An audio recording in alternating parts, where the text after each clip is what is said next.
Hello అండి, అందరికీ నమస్కారం. కచ్చపి టాక్స్ ఛానల్కి స్వాగతం. మనం ఎద్దనపూడి సులోచనారాణి గారు రాసిన మీనా నవలని చెప్పుకుంటున్నాం. ఇంతకు ముందు భాగంలో మీనా వాళ్ళ అమ్మకు తెలియకుండా తన మేనత్త గారు ఊరు నిమ్మలూరు వెళ్ళింది.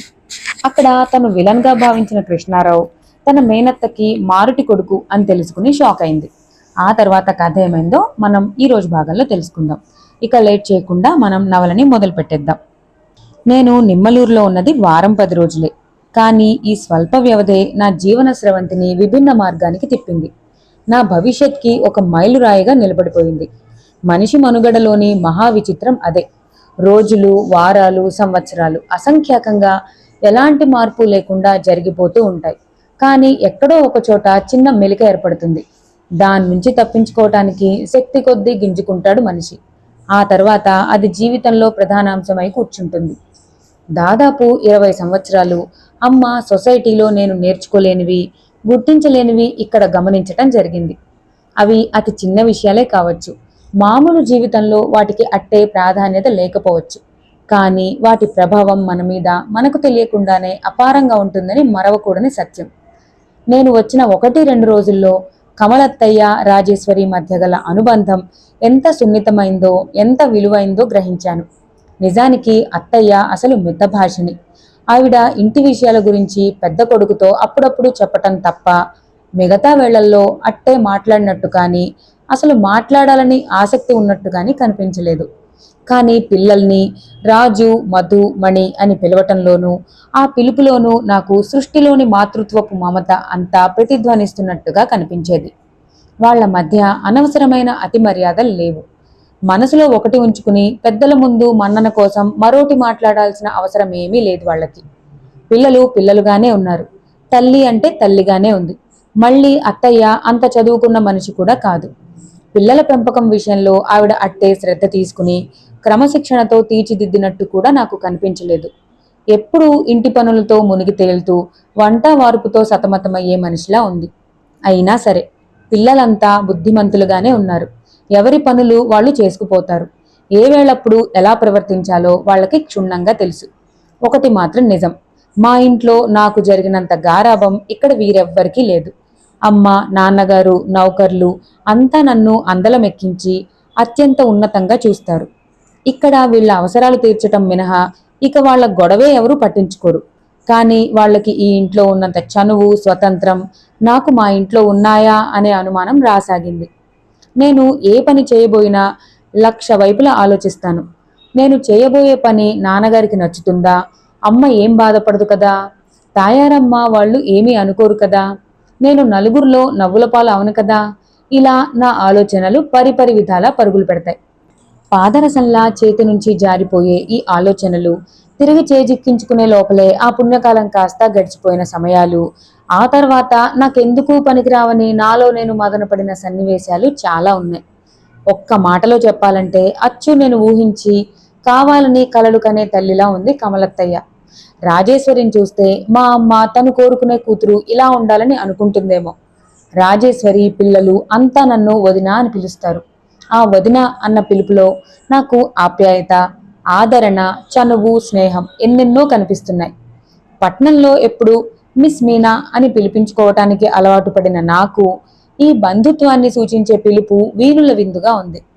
వచ్చిన రోజు రాత్రి కృష్ణ పడుకునే మంచం తెచ్చి నాకు విడిగా పక్క వేసే ఏర్పాటు చేస్తుంటే నేనే వద్దని తిరస్కరించాను. పిల్లలందరి మధ్య రాజేశ్వరి పక్కన బెడ్డింగు పరుచుకుని పడుకున్నాను. కృష్ణ అవతల గదిలో తన పక్క మీద పడుకున్నాడు. అత్తయ్య పిల్లలకి ఆ చివరగా గుమ్మం దగ్గరగా పడుకుంది. బయట సన్నగా వాన పడుతున్న శబ్దం వినిపిస్తోంది. రాజేశ్వరి నేను చీకట్లో కంఠాలు తగ్గించి ఎవరికీ నిద్రాభంగం కాకుండా చాలాసేపు మాట్లాడుకున్నాం. రాజేశ్వరి మా అమ్మ గురించి, నాన్న గురించి, నా కాలేజీ గురించి, నా స్నేహితుల గురించి ఎన్నెన్నో కబుర్లు అడిగింది. నాకు ప్రాణ స్నేహితులంటూ ఎవరూ లేరని నేనంటే రాజేశ్వరి నమ్మలేదు. కొంతసేపటికి రాజేశ్వరి నిద్రపోయింది. బయట చిన్నగా శబ్దం చేస్తూ పడుతున్న వాన చప్పుడు వింటూ నిద్రపోతున్న రాజేశ్వరి చేయి గట్టిగా పడుకుని ఉన్న నేను చాలాసేపు మెలకువగానే ఉండిపోయాను. మాతో పోల్చి చూస్తే వీళ్ళు చాలా లేమిలో ఉన్నట్టే లెక్క. కానీ వీళ్ళని ఆ లేమి ఏమీ బాధిస్తున్నట్టుగా నాకు కనిపించలేదు. వీళ్ళింట్లో ఖరీదైన వస్తువులు లేవు, నిజమే. కానీ వీళ్ళందరి ముఖాల్లో అనిర్వచనీయమైన తృప్తి, శాంతి స్పష్టంగా కనిపిస్తున్నాయి. ఎంత బాధాకరము, జిగుప్సాభరితం అని చెప్పబడే బీదరికాన్ని వీళ్ళు తెలివిగా, యుక్తిగా మచ్చిక చేసుకున్నట్టు కనిపించసాగింది. మరునాడు పిల్లలంతా భోజనం చేసి స్కూల్కి వెళ్ళిపోయారు. నేను రాజేశ్వరి కూడా తినేశాం. రాజేశ్వరి వంట ఇంట్లో అత్తయ్యకేదో సాయం చేస్తోంది. నేను గదిలో కూర్చుని నాన్నగారికి ఉత్తరం రాస్తున్నాను. నాన్నగారు, నిమ్మలూరు వచ్చేశాను. ఈ ఊరు, ఈ పరిసరాలు నాకు అద్భుతంగా ఉన్నాయి. అత్తయ్య నాకు చాలా నచ్చింది. రాజేశ్వరి నేను 1-2 రోజుల్లో శరీరాలు వేరైనా ప్రాణం ఒకటిగా ఐక్యమైపోయాం అనటానికి ఏమాత్రం సందేహం లేదు. మొదటి చూపులోనే రాజేశ్వరి నేను ఒకరిని ఒకరం గాఢంగా ప్రేమించుకున్నాం. పిల్లలంతా నాకు నచ్చారు. మీరు చెప్పని, ఏనాడు మాట వరుసకు కూడా అత్తయ్య ఇంట్లో కృష్ణ అనే వ్యక్తి ఒకడున్నాడని, అతని మీద ఈ సంసారం చాలా ఆధారపడి ఉందని పొరపాటున కూడా నాకు మీరు తెలియనీయని ఆ వ్యక్తి సంగతి నాకు అనవసరం. అందుకే అతని ప్రసక్తి ఈ ఉత్తరంలో స్ట్రైక్ ఆఫ్ చేస్తున్నా. నాకు ఒక రకంగా మీ మీద అంతులేని కోపంగా ఉంది. ఇదో రకంగా మితిలేని కృతజ్ఞతతో చేతులు జోడిస్తున్నాను. కోపం ఎందుకంటారా? ఇన్ని సంవత్సరాలు ఇంత ఆత్మీయుల నుంచి నన్ను దూరం చేసి మీరు వంచినందుకు. ఇన్ని రోజులకైనా ఈ అవకాశం నాకు లభింపచేసినందుకు కృతజ్ఞత. అమ్మ దగ్గర నుంచి ఉత్తరం రాగానే నాకు టెలిగ్రామ్ ఇవ్వడం మర్చిపోకండి. సర్వదా మీ ఆశీర్వచనములు కోరే మీ కుమార్తె మీనా. ఉత్తరం కవర్లో పెట్టి అంటిస్తుండగా గదిలోకి రాజేశ్వరి వచ్చింది.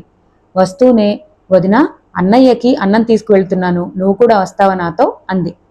కవరు మీద అడ్రస్ రాయబోతున్న నేను తలెత్తి చూశాను. ఎదురుగా నిల్చుని ఉన్న రాజేశ్వరి చేతిలో 4 గిన్నెలది జర్మన్ సిల్వర్ క్యారియర్ ఉంది. అదేం భోజనానికి ఇంటికి రాడా అన్నాను. పని చాలా ఉంటే రాడు. వస్తావా నువ్వు? ఇద్దరం కలిసి వెళ్ళవచ్చు. ఎక్కువ దూరం లేదు.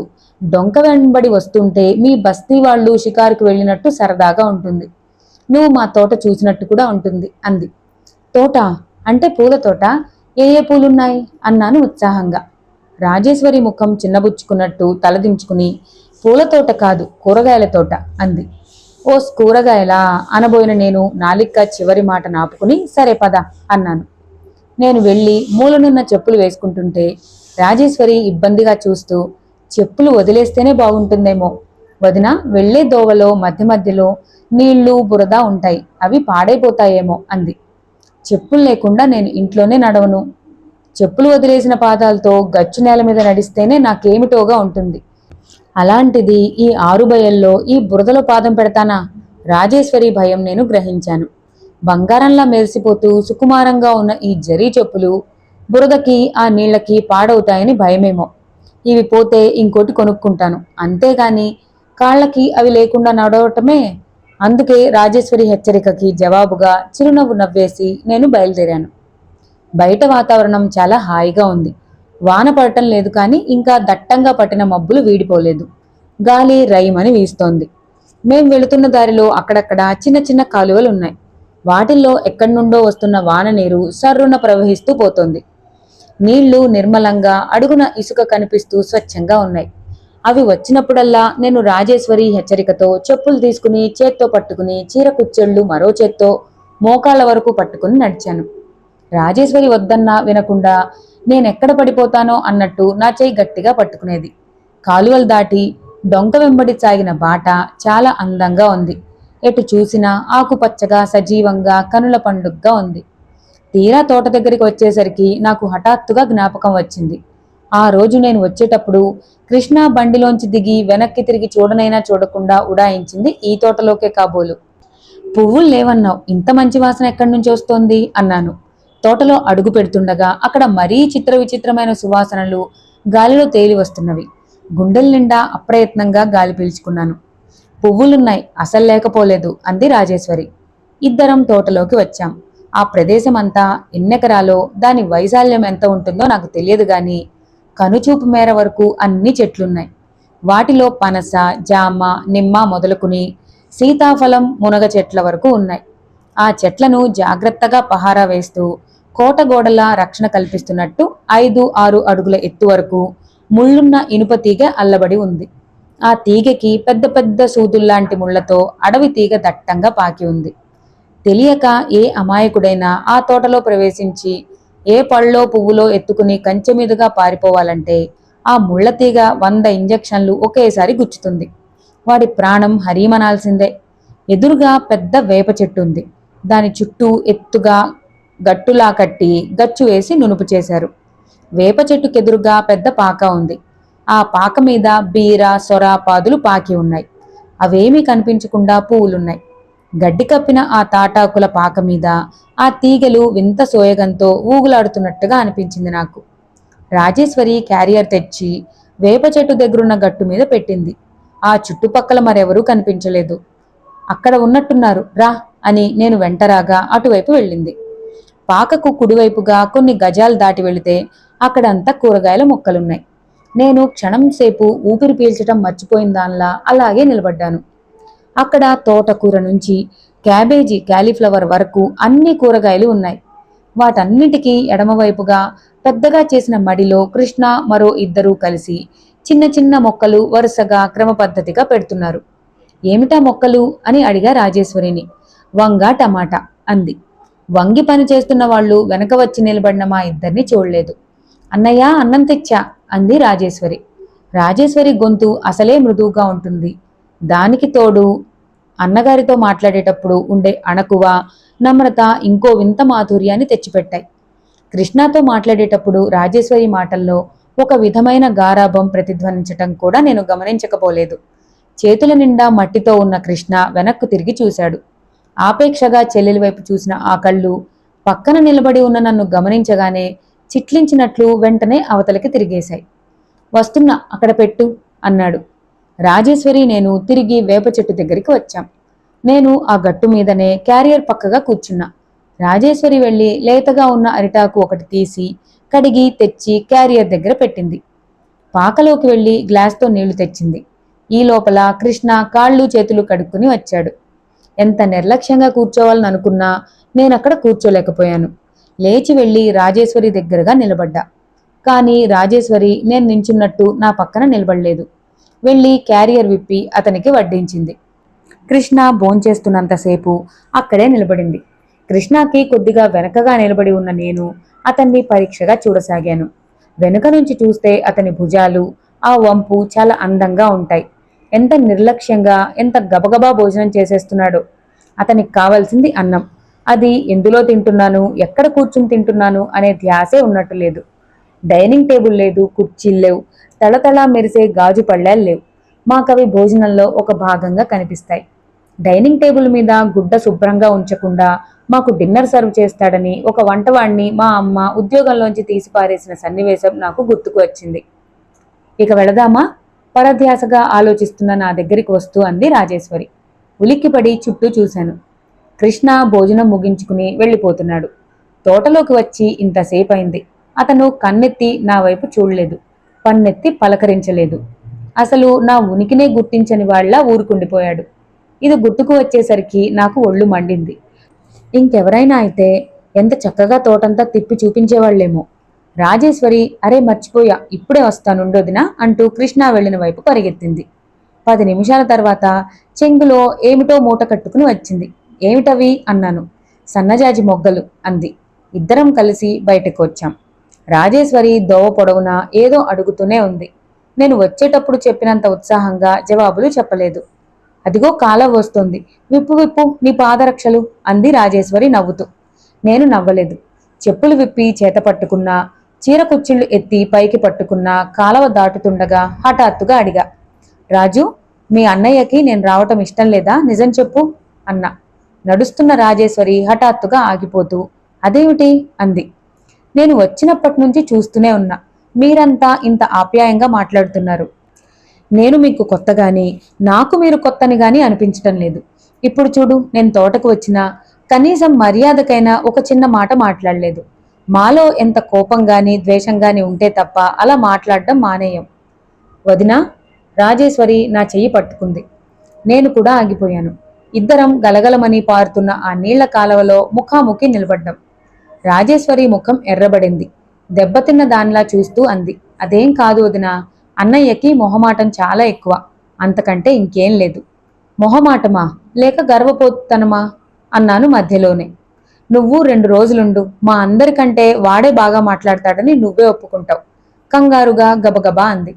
అవసరం లేదు. నన్ను ఒకసారి నిర్లక్ష్యపరిచిన వాళ్ళని నేను మళ్లీ జీవితంలో కన్నెత్తి చూడను. రాజు, నువ్వు నా బలహీనత అను, ఇంకేదైనా అను, నాకు చాలా మంది విషయంలో మొదటి చూపుతోనే స్థిరమైన అభిప్రాయం ఏర్పడుతుంది.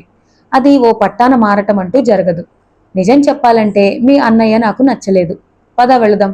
ఇక ఈ మాట మనం ఎత్తొద్దు అనేశాను. ఆ రోజు ఉదయం 10 గంటల వేళ రాజేశ్వరి నేను స్నానాలవి ముగించుకుని భోజనాలకు కూర్చోబోతుండగా కమలమ్మ ఉన్నావుటమ్మా ఇంట్లో అంటూ వాకిట్లోంచి కేక వినిపించింది. అత్తయ్య, రాజేశ్వరి లోపల ఉన్నారు. ముందు గదిలో ఉన్న నేను బయటకి తొంగి చూశాను. వచ్చిన ఆవిడకి దాదాపు 50 నుండి 60 సంవత్సరాలుంటాయి. జుట్టంతా నెరిసి వెండిలా తళతళ మెరుస్తోంది. మధ్యపాపిడి తీసుకుని నుదురు మీద కిందకి దువ్వుకుని చెవుల వెనక నుంచి గట్టిగా బిర్రుబిళ్ళ చుట్ట చుట్టుకుంది. ఒక ముక్కుకి పెద్ద అడ్డబేసరి ఉంది. ముక్కు కింద ముత్యంలా మెరుస్తున్న వంటిరాయితో బులాకి ఉంది. మెడలో పేర్చినట్లున్న 5 వరసల చంద్రహారం, ఇంకా ఓ 2-3 గొలుసులు పచ్చటి రంగులో ఉన్న ఆవిడ వంటి ఛాయలో కలిసిపోతున్నాయి. వంగపండు రంగు పట్టుచీర కాశీబోసి కట్టుకుని వెడల్పాటి జరీ అంచున్న పైట కొంగు విశదంగా వెడల్పుగా కనిపించేలా ముందుకు తిప్పి దోపుకుంది. పండు ముత్తైదులా కథలో కవులు వర్ణించేలా లక్ష్మీదేవిలా ఉన్న ఆవిడ్ని నేను తనివి తీరా తదేకంగా కుతూహలంగా రెప్ప వాల్చకుండా చూస్తూ అలాగే నిలబడిపోయాను. హనుమంతరావు కూతురువి నువ్వేనా? మీ అత్తయ్య ఉందిటే పిల్ల అని అడుగుతూనే ఆవిడ లోపలికి వచ్చింది. ఉంది, రండి కూర్చోండి అంటూ ఎంతో మర్యాదగా ఆవిడ్ని ఆహ్వానించి లోపలి వైపుకు తిరిగి అత్తయ్య ఎవరో వచ్చారు అన్నాను. ఎవరది? వస్తున్నా, కూర్చోమను. అత్తయ్య విసుగుధ్వనిస్తున్న గొంతుకతో కేక పెట్టింది. సరిగ్గా భోజనాల టైంలో ఎవరైనా వస్తే కూర్చోమంటానికి వీలుండదు, వెళ్ళమనటం బావుండదు. పనివేళప్పుడు ఎవరైనా వస్తే అత్తయ్యకి విసుగు కలగటం ఇప్పటికే నేను 1-2 సార్లు చూశాను. వచ్చినావిడ నన్ను చూస్తూ పట్టెమంచం అంచున కూర్చుంటూ మీ అమ్మా నాన్న అంతా బావున్నారటే అమ్మాయి అని ఎన్నో రోజుల నుంచి పరిచయం ఉన్న దానిలా నన్ను అడిగింది. నేను బాగానే ఉన్నారన్నట్టు తలూపాను. ఎవరు వదిన వచ్చింది అంటూ రాజు, వెనుక అత్తయ్య యువతలకి వచ్చారు. అయ్యో మీరా? నేనింకా ఎవరో అనుకున్నాను. ఆవిడ్ని చూడగానే అత్తయ్య కంగారుగా దగ్గరగా వస్తూ నమ్రతగా మర్యాదగా మీరని అనుకోలేదు సుమండి అంది. తను ఆలస్యం చేసిన దానికి చాలా నొచ్చుకుంటున్న దానిలా కనిపించింది. నేనే అమ్మాయి, సాయంత్రం అమ్మడికి పసుపు కుంకుమ ఇప్పిస్తున్నా. ఊరంతా పిల్లలు వెళ్లారు. మన హనుమంతు కూతురు వచ్చిందని తెలిస్తేను చూసినట్టు ఉంటుంది, పిలిచినట్టు ఉంటుందని బొట్టు పుచ్చుకుని నేనే చక్కా వచ్చాను. సాయంత్రం పేరంటానికి రాజుతో పాటు ఆ అమ్మాయిని కూడా పంపు అంది. అత్తయ్య అలాగే అన్నట్టు తలూపింది. ఆవిడ ఎక్కువసేపు కూర్చోలేదు. కూర్చున్న కొద్దిసేపట్లోనే ప్రసంగం అంతా ఎక్కువ రాజేశ్వరి పెళ్లి గురించే జరిగింది. చూస్తున్నారా ఎక్కడైనా సంబంధాలు అంది ఆవిడ. చూడకేం పిన్ని, మనలాంటి వాళ్ళ ఇళ్లల్లో పిల్లమెళ్ళో ముడిపడాలంటే మాటలా అంది అత్తయ్య. పెళ్లి ప్రసంగం వచ్చేసరికి రాజు మెల్లగా అక్కడి నుండి జారుకుంది. అత్తయ్య ముఖంలో ఆవేదన, బాధ, దిగులు గూడు కట్టుకోవటం గమనించాను. కాని ఆవిడ వెళ్లిపోయిన తర్వాత రాజేశ్వరి నేను భోజనాలు చేస్తుండగా అత్తయ్య చెప్పింది. ఇంత క్రితం వచ్చిన మహాలక్ష్మమ్మ గారు అనబడే ఈవిడ భర్తకి నాన్నగారికి గురు శిష్యుల సంబంధం లాంటిది ఉండేదట. ఇద్దరి మధ్య వయసు తేడా చాలా ఉన్నా ఎంతో స్నేహంగా ఉండేవారట. ఈవిడ్ని వదిన అని, ఆయన్ని అన్న అని పిలిచేవారట. ఈవిడ దగ్గర నాన్నగారికి చాలా చనువు ఉండేది. అత్తయ్య చెప్పినవన్నీ ఓ చెవితో శ్రద్ధగానే వింటున్న నేను మధ్యలో రాజేశ్వరిని, రాజు, నేను ఆవిడ ఫోటో తీసుకుంటానికి వీలవుతుందా అని అడిగాను. ఫోటోనా? ఆవిడదా? ఏం చేసుకుంటావు అంది రాజు ఆశ్చర్యంగా. ఏం చేసుకోవటం ఏమిటి, దగ్గరుంచుకుంటాను. ఎక్కడ ఏ కాస్త అందంగా, అద్భుతంగా, తమాషాగా ఏది కనిపించినా దాన్ని మంచి యాంగిల్లో ఫోటో తీసుకోవటం నాకు చాలా ఇష్టం, అలవాటు కూడా. అదీ కాకుండా ఈవిడ ఫోటో దేనికైనా పోటీకి పంపవచ్చు అన్నాను. పోటీకా? ఏం పోటీ? ఇలస్ట్రేటెడ్ వీక్లీ లాంటి మ్యాగజైన్స్ అప్పుడప్పుడు ఫోటో పోటీలు నిర్వహిస్తూ ఉంటాయి. అలాంటి పోటీల్లో పాల్గొనడమే కాకుండా మామూలుగా కూడా అందమైన దృశ్యాలు తీసి వాటి కింద అద్భుతమైన భావం స్ఫురించేలా 1-2 లైన్లు రాసి పత్రికలకు పంపటం నాకు సరదా. ఈ సరదా నాన్నే నేర్పారు నాకు అన్నాను. ఒకసారి ఒక పత్రిక నిర్వహించిన పోటీలో సూర్యాస్తమయం అన్న నా ఫోటోకి ప్రథమ బహుమతి వచ్చిన వైనం, విశ్వాసం అన్న విషయం మీద కుక్కలతో తీసిన దానికి ప్రత్యేక బహుమతి వచ్చిన సందర్భం నేను అత్తయ్యకి, రాజుకి వివరంగా చెప్పాను. సాయంత్రం అయింది. చిన్నపిల్లలంతా 3 గంటల నుంచే ముస్తాబు కావటం ప్రారంభించారు. రాజేశ్వరి వాళ్లకు తలలు దువ్వి ముఖాలు కడిగి బట్టలు వేసి తయారు చేసింది. 5 గంటలవుతుండగా నేను కూడా ముఖం కడుక్కుని చకచకా తయారయ్యాను.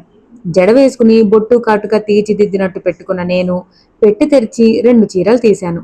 ఒకటి గోధుమ రంగు మీద నల్లటి చుక్కలున్న మెత్తటి కాశ్మీర్ సిల్క్ చీర, రెండోది pink colour foreign nylon georgette మీద చెమ్కీతో అందంగా కుట్టుపూలు కుట్టబడి ఉన్న చీర. 2 తీసుకుని చేతి మీద వేసుకుని రాజేశ్వరి దగ్గరికి వెళ్ళి నీకేది కావాలో తీసుకో అన్నాను. రాజేశ్వరి విస్మయంగా చూసింది. కళ్ళు పెద్దవి చేసి చూస్తూ ఎందుకు అంది. ఎందుకేమిటి, పేరంటానికి వెళ్ళటానికి. ఒకటి నువ్వు తీసుకుంటే రెండోది నేను కట్టుకుంటా. నువ్వు వస్తున్నావు పేరంటానికి? ఈసారి ఆశ్చర్యపోవటం నా వంతైంది. వెనక్కి తగ్గుతూ అవును, ఏం రాకూడదా నేను అన్నాను సందేహంగా. రాజేశ్వరి కళ్ళు ఉత్సాహంతో మెరిశాయి. ఎందుకు రాకూడదు, నువ్వు రావేమో, ఇలాంటివి నీకు నచ్చవేమో అనుకున్నాను. ఉండు, ఒక్క 5 నిమిషాల్లో నేను తయారై వస్తాను. మెరుపులా అక్కడి నుండి పరిగెత్తబోయిన రాజేశ్వరిని నేను జబ్బ పట్టుకుని ఆపేస్తూ ముందు వీటిల్లో ఏది కావాలో చెప్పు మరి అన్నాను. రాజేశ్వరి ఆసక్తిగా వాటివైపు మార్చి మార్చి చూస్తూ ఎందుకు వదినా, నా ఉన్నాయిగా అంది. ఉన్నాయిలే, లేవని ఉద్దేశంతో నేను ఇవ్వటం లేదుగా అన్నాను. రాజేశ్వరి రెండింటినీ పరిశీలించి చివరికి నేను ఊహించినట్టుగానే కాశ్మీర్ సిల్క్ చీర తీసుకుంది. అరగంటలో ఇద్దరం తయారయ్యాం. నేను రాజేశ్వరిని బలవంతంగా నాలాగా వదులుగా జడవేసి ఒక పక్క గులాబీ పెట్టా. నేను రోజూ పెట్టుకునే రింగులు తీసి రాజేశ్వరి వద్దని గోల పెడుతున్నా వినకుండా చెవులకి పెట్టాను.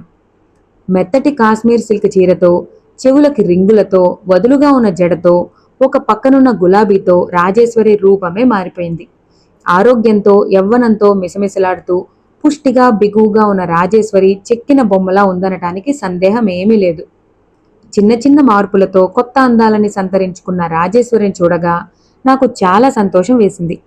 చేయి పట్టి లాక్కెళ్ళి అత్తయ్య ముందు నిలబెట్టి చూసుకో మీ అమ్మాయిని అన్నాను. రాజేశ్వరి సిగ్గుపడిపోయింది. అత్తయ్య కళ్లలో వాత్సల్యం, తృప్తి తొణికిసలాడటం గమనించిన నేను ఏదో ఘనకార్యం చేసినంత ఆనందం వేసింది. మా అమ్మ చెప్పిన మాట ఎంత నిజం. కాస్త జాగరూకత వహిస్తే మనం అందం పొందలేకపోయినా ఆకర్షణ తెచ్చుకోవచ్చు అంటూ అమ్మ క్లబ్ మెంబర్స్తో పదే పదే ఎందుకు అంటూ ఉండేదో ఇప్పుడు నాకు అర్థమైంది. రాజేశ్వరి విషయంలో ఈ మాట అక్షరాల నిజమవటం కళ్ళారా చూశాను నేను. మేమిద్దరం ఇంచుమించు ఒకే వయసు వాళ్ళం. రాజేశ్వరి నాకంటే బాగా బొద్దుగా, కాస్త పొట్టిగా ఉండటం వల్ల పిసరంత నాకంటే పెద్దదానిలా కనిపిస్తుందేమో. ఈరోజు ఇద్దరం కావాలని నా పట్టుదల మీద ఒకే రకంగా తయారయ్యాం. మేము ఇల్లు దాటి బయటికి రాబోతుండగా మాకెదురుగా కృష్ణ వచ్చాడు. అతను తోట నుంచి వస్తున్నట్టున్నాడు. చేతిలోని బుట్ట నిండా తాజాగా నవనవలాడుతున్న కూరగాయలున్నాయి. అతనికి ఎదురుగా ముఖాముఖి వచ్చిన మా ఇద్దరిని చూస్తూ క్షణంసేపు అలాగే నిలబడిపోయాడు. అతని కళ్ళలో సంభ్రమాశ్చర్యాలు స్పష్టంగా కనిపించాయి. అతని చూపులు నా మీద రెప్పపాటు కంటే ఎక్కువసేపు నిలవనే లేదు. చెల్లెల్ని ఆశాంతం చూసుకోవటంలో సర్వం మర్చిపోయినట్టుగా నిలబడ్డాడు.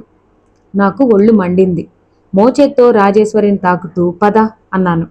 నా మాటతో తెప్పరిల్లిన కృష్ణ ఎక్కడికే రాజు అన్నాడు. కరణంగారింటికి పేరంటానికి అన్నయ్య. వెనుక నుంచి వచ్చిన అత్తయ్య ఇంకెక్కడికి వెళ్లకుండా సరాసరి ఇంటికి వచ్చేయండే రాజు. సుబ్బమ్మ వాళ్ళు వదిన్ని వాళ్ళింటికి తీసుకురమ్మని పిలుస్తారేమో, పిచ్చిమొహంలా వెళ్లకు, మీరే రండి మా ఇంటికి అని చెప్పు అంటూ హెచ్చరించింది. మేం ముందుకు వస్తుంటే వెనుక నుంచి కృష్ణా స్వరం మెల్లగా వినిపించింది. అమ్మా, మంచి బట్టలు కాస్తో కూస్తో ఆడపిల్లకి ఎంత అవసరమో ఇప్పుడు తెలుస్తోంది. ఆ మాటలు పలకటంలో, మృదు గంభీరంగా ఉన్న ఆ స్వరంలో ఏదో బాధ, నిస్సహాయత్వం అంతర్లీనమైనట్టు అనిపించిన నేను అనుకోకుండా తల తిప్పి వెనక్కు చూశాను. కృష్ణ కళ్ళు సర్వం మరిచి రాజునే తనివి తీరా చూస్తున్నాయి. ఆ చూపుల్లో తొంగి చూస్తున్న ఆపేక్ష నేను గమనించకపోలేదు. ఎందుకో చెప్పలేను, నా ఒంటి నిండా కారం రాసుకున్నట్టుగా అయింది. రాజేశ్వరి బావుంది, ఆ విషయం నేను అందరికంటే ముందుగా ఒప్పుకుంటా. దానిమీద నాకెలాంటి ఈర్ష్య లేదు. కానీ నేనిప్పుడు కట్టుకున్న చీర చాలా అందమైంది. ఆ చీర కట్టుకున్నప్పుడు నా అందం 10 ఇనుమడిస్తుందని, సాధారణంగా ఎలాంటి చీరైనా నేను కట్టుకోవడంతో దానికి అందం వస్తుంది. కానీ ఈ చీర నాకే ఓ విధమైన అందం తెచ్చిపెట్టిందని చాలామంది ఎన్నోసార్లు అనగా విన్నాను. ఏనాడు చీర విషయం పట్టించుకొని నాన్నగారు కూడా ఆ చీర కట్టుకున్నప్పుడు ఇది నీకు చాలా బాగుందమ్మా అని కాంప్లిమెంట్ ఇచ్చారు. అందరి దృష్టిని అలా ఆకట్టుకున్న అపురూపమైన ఈ చీర కృష్ణా దృష్టిని కాస్త కూడా కదిలించకపోవడంతో నాకు ఒళ్ళు మండింది. నాకు తెలియకుండానే మనసు రోషంతో కరకరలాడింది. అసలైనా ఈ పల్లెటూరు వెర్రిబాగుల వాడికి ఏం తెలుసులే అతని మొహం అని విసురుగా తల తిప్పుకుని, నన్ను నేను మనసులో నిర్లక్ష్యంగా తీసి పారేస్తున్నట్టుగా ఈసడించుకుని నన్ను నేనే ఊరడించుకున్నాను. మేం వెళ్లేసరికి పేరంటం మొదలైపోయింది. అక్కడ కూర్చున్న ఆడవాళ్లని చూస్తే దాదాపు ఈ ఊళ్ళో ఉన్న ఆడజనాభా అంతా అక్కడే ఉన్నట్టు తోచింది. అందరూ గోలగా బిగ్గరగా మాట్లాడుకుంటున్నారు. కూర్చోవడానికి స్థలం లేనందువల్ల కొంతమంది నిలబడి ఉన్నారు. నడవలా ఉన్న ఆ జాగా ఇరుకుగా ఉండటం వల్ల, ఆడవాళ్లంతా ఇరుక్కుని కూర్చోటం వల్ల కదిలే ఖాళీ లేకపోవడంతో పిల్లలు కొంతమంది చిరాకుపడి ఏడుపులు లంకించుకున్నారు. పెద్దవాళ్లు సముదాయించాలని చూస్తున్నారు, కానీ సాధ్యం కావటం లేదు. వాళ్ల ఏడుపులు వాళ్లవిగానే ఉన్నాయి. వీళ్ల మాటల ధోరణి వీళ్లదిగానే ఉంది. గర్భవతి అయిన కరణంగారి అమ్మాయి కొత్త చీర కట్టుకుని, తల నిండా పూలు పెట్టుకుని, ఒంటి నిండా మోయలేకుండా ఉందా అనిపించేటన్ని రాళ్ల నగలు పెట్టుకుని దగదగా కాంతులినుతూ కుర్చీలో కూర్చుని ఉంది. ముగ్గురు వయసు మళ్లిన ముత్తైదువులు హారతి పళ్ళెం పట్టుకుని ఆవిడకెదురుగా నిలబడ్డారు. ఆ ముగ్గురిలో సన్నగా బక్కపల్చగా పేదరాల్లా సాదా చీర కట్టుకుని ఉన్న ఒక ఆవిడ మంగళహారతి కాబోలు పాట ఎత్తుకుంది. ఆవిడ పాట వినిపించగానే ఒకే ఒక నిమిషం సూది కింద పడినా వినిపించేటంత నిశ్శబ్దమైంది. అంతే, మరో 2 నిమిషాల్లో మళ్లీ మాటలు, కబుర్లు, పలకరింపులు, పిల్లల ఏడుపులు, సముదాయింపులు ప్రారంభమయ్యాయి. అంతవరకు ఆవిడ్ని పాట పాడమని కోరి, పాడితే గాని వీల్లేదని బలవంతం చేసిన వాళ్ళెవరూ ఆవిడ పాటను వినడం లేదని నేను గమనించాను. అదే నాలాంటిదైతే చురచురా చూసి ముఖం మార్చుకుని, ముక్కు మీద కోపం తెచ్చుకుని టక్కున పాట ఆపేసి ఉండేది. కానీ ఆ పాట పాడే ఆవిడ మహా ఓపికమంతురాల్లా ఉంది. ఏదైనా పని మొదలు పెడితే దాని చివరికంటా సాధించి నరంలా సాగే స్వభావం కలదేమో. ఎవరు వినకపోయినా అందరూ వింటున్నంత శ్రద్ధగా కంఠమెత్తి తన మానాన తను పాడుకుంటూనే ఉంది. చోటు లేక గుమ్మం దగ్గరే నిలబడిపోయిన మమ్మల్ని చూడగానే కరణంగారి భార్య కాళ్ల కడియాలు, గొండెపు గొలుసులు కణకణలాడించుకుంటూ వచ్చి, అదేమిటే రాజు, పరాయి పిల్లలా అక్కడెక్కడో నిలబడిపోతావు, ఇంత మొహమాటం గలదానివి, రేపు పెళ్ళైతే ఎలాగే తల్లి, ఇలా రండి అంటూ మమ్మల్ని తన వెంట తీసుకువెళ్ళి కుర్చీ దగ్గరగా కూర్చుని ఉన్న 2 ఆడపిల్లల్ని భుజం తట్టి, మీరు కాస్త అటు సర్దుకోండి కోడలు పిల్లలు అంటూ వాళ్ళని లేపి మమ్మల్ని కూర్చోబెట్టింది. పేరంటానికి వచ్చిన వాళ్లలో చాలా మంది కళ్ళు నా మీదనే కేంద్రీకృతమై ఉన్నట్టు నేను కనిపెట్టకపోలేదు. కానీ అదేం గమనించని ముగ్ధరాల్లా రాజేశ్వరితో మాట్లాడటం ప్రారంభించాను. ఒక పిల్ల మా కాళ్లకి పసుపు రాసింది. మరో అమ్మాయి నుదుట బొట్టు పెట్టి కంఠానికి గంధం పూసింది. ఒక వయసులో ఉన్నావిడ అదేదో ఘాటు వాసన గల సెంటు కలిపిన పన్నీరు జోరుగా మా మీద చిలకరించింది. ఎవరో రాజేశ్వరిని పాట పాడమని కేకపెట్టారు. ఇంకో 2 బలపరిచారు. రాజేశ్వరి మొహమాటంగా, అయిష్టంగా, అభ్యంతరకరంగా తలూపింది. పాడవే రాజు, ఏమిటి మరీ బతిమాలించుకుంటున్నావు? కరణంగారి భార్య ఆజ్ఞాపించింది. వచ్చా నీకు అన్నాను రాజేశ్వరి వైపు చూస్తూ. అంత బాగా రాదు నసిగింది రాజు. చివరికి అందరూ పట్టుబడితే తప్పనిసరిగా రాజు గొంతు సవరించుకుంది. నాకు దానిమీద భలే జాలేసింది. పాపం చిట్టి గంగిగోవు లాంటి మనిషి కదా, నలుగురూ కలిసి ఏ పని చేయమన్నా చేసేస్తుంది. కాదనే సాహసం దానికి లేనే లేదు. ఇప్పుడు వీళ్ళంతా పాడమన్నారు కదా అని వచ్చినా రాకపోయినా గొంతు వణికినా ఏదో పాడనని అనిపించుకుంటుందే తప్ప మానదు. ఇలాంటి గంగిగోవుల్లాంటి వాళ్ళకి జీవితంలో ఎంత కష్టం. బలహీనతని ఆధారంగా చేసుకుని నలుగురూ నెత్తిన ఎక్కాలని చూస్తారు. మరోసారి గొంతు సవరించుకున్న రాజేశ్వరి సావిరహే తవదీనా అంటూ ఎత్తుకుంది. నేను ఉలిక్కిపడ్డాను. అందరూ మాటలాపేసి వింటున్నారు. నేను ఆశ్చర్యంతో కళ్ళు పెద్దవి చేసి మోకాల మీద గడ్డ మార్చుకుని కిందకి చూస్తూ పాడుతున్న రాజేశ్వరినే చూస్తున్నా. ఎంత కమ్మటి కంఠం, తీగలా ఉంది. మృదువుగా మధురంగా ఉన్న ఆ స్వరంలో, ఆ మాటలు పలకటంలో భావస్ఫూర్తి నిండుగా ఉంది. క్షణంసేపు నేను సర్వం మరిచి రాజేశ్వరి పాటలో లీనమైపోయాను. పాట అయిపోయింది. నేను చప్పట్లు కొట్టబోయాను. రాజేశ్వరి చప్పున నా చేయి పట్టుకుని ఆపేసింది. ఇద్దరం ఒకళ్ల ముఖంలోకి మరొకరు చూసుకున్నాం. ఇంత బాగా పాడతావని నేను కలలో కూడా అనుకోలేదు అన్నాను ఆశ్చర్యం దాచుకోలేని కంఠంతో. రాజేశ్వరి నా చేయి నాకు వదిలేసింది. పేరంటం అయిపోయింది. అందరికీ చలిమిడి ఉండలు, లడ్డూలు, శనగలు, తమలపాకులు పంచిపెట్టారు. నాకు పెట్టరా? మాకు పెట్టండి, ఏమండి మా చెల్లెలకండి అని అరుస్తూ లడ్డూలు పంచిపెడుతున్న కర్ణంగారి భార్యని పిల్లలంతా ఎగిరెగిరి పీకినంత పనిచేశారు. నాకు నవ్వు వచ్చింది. విచిత్రంగా అనిపించింది కూడా. నావి తనవి కలిపి రాజేశ్వరి వెంట తెచ్చుకున్న గజం గుడ్డలాంటి జేబు రుమాల్లో మూట కట్టుకుంది. చాలామంది నా చుట్టూ రాజేశ్వరి చుట్టూ గుమిగూడారు. కొంతమంది రాజేశ్వరిని మీ వదినటక అని అడిగారు. ఈ చీర ఆ అమ్మాయిదా? రాజేశ్వరి చీర పరీక్షిస్తూ అడిగారు.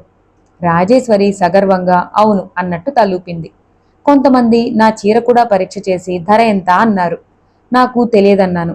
నిజంగానే నాకు తెలియదు, చాలా ఉంటుందనుకున్నారు. ఎంత ఉంటుందో అంచనా వేశారు.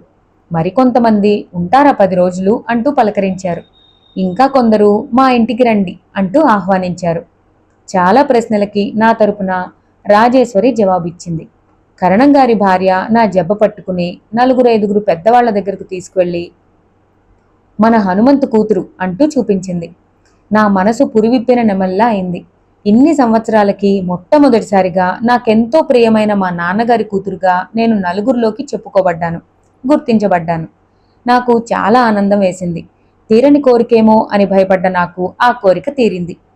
చాలాసేపైంది. పేరంటానికి వచ్చిన వాళ్లలో చాలామంది వెళ్ళిపోయారు. రాజేశ్వరి నేను వచ్చేస్తుంటే కరణం గారి భార్య రాజుని వెనక్కి పిలిచి ఇంకా కొన్ని లడ్డూలు, చలిమిడి ఉండలు, అరటిపళ్ళు ఇచ్చి కృష్ణుడికి పెట్టవే రాజు, వాడి మధ్య ఆ తోట హడావిడిలో పడి మరీ బొత్తిగా మా ఇంటికి రావటం మానేశాడు. అమ్మమ్మకి కోపం వచ్చిందని చెప్పు అంది. రాజేశ్వరి అవి కూడా మూట కట్టుకుని అలాగే అన్నట్టు తలూపింది. వెళ్లే లోపల ఈ అమ్మాయి నువ్వు ఒకసారి మా ఇంటికి భోజనానికి రండి, నేను మళ్ళీ కబురు చేస్తాలే అంది. రాజేశ్వరి మళ్ళీ తలూపింది. ఆవిడ వీధి వాకిలి వరకు వచ్చి మమ్మల్ని సాగనంపింది. మేమింటికి వస్తుండగా దోవలో 2-3 వాళ్ల ఇళ్లకి రమ్మని పిలిచారు. రాజేశ్వరి ఆగకుండానే నడకని మరింత వేగం చేస్తూ ఇప్పుడు కాదు రేపు వస్తాం అని నమ్రతగా మర్యాదగా జవాబిచ్చింది. ఇంటి గుమ్మంలో అడుగు పెడుతుండగా నేను కావాలనే కాస్త వ్యంగ్యంగా హేళనగా రాజు, మీ అన్నయ్య పని భలే ఉందే, చీర జాకెట్టు కట్టుకుని పేరంటానికి వచ్చే ప్రయాస లేకుండానే లడ్డూలు కొట్టేశాడు అన్నాను. రాజేశ్వరి అదిరిపడిన దానిలా నా వైపు తిరిగింది. అర్థం కాని దానిలా చూసింది. నా మాటలతో రాజేశ్వరి చివుక్కుమన్న మనసు కళ్లల్లో స్పష్టంగా ప్రతిఫలించింది.